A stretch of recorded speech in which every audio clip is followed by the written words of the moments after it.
you are in your 20s, this is my advice to you.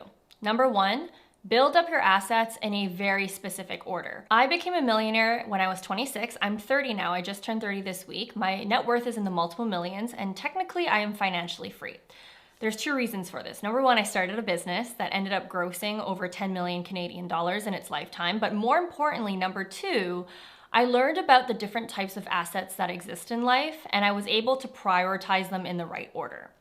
A mistake that a lot of young people make is they are in such a rush to build up their financial capital. They think that just by investing and just by saving money in their 20s is going to be enough to be rich. The truth is unless you are a trust fund baby and you already come from money, if you are someone who comes from lower income class family or middle income class family like I did, you need to be playing a whole different game. And that game is understanding the different types of leverages that you have and building those up first before you build up your financial capital. The first type of capital that you should be building up is your intellectual capital. This means with all the money that you're making and the time that you have, you should be investing in yourself and in your learning. Upskill yourself, deepen your knowledge.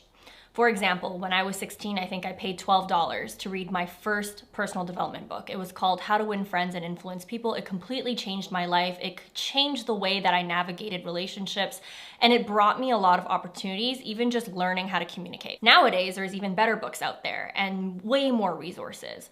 But what you want to be doing is, if you don't have the money right now, you should be reading books, you should be listening to podcasts, to YouTube videos, to expand your knowledge and learn as many skills as possible, learn more about the world.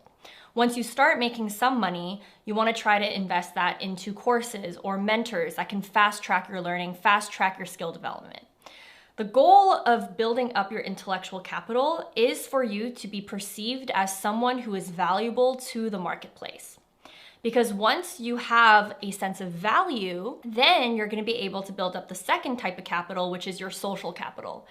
It's very hard to build up a really strong and rich network without having a sense of intellectual capital.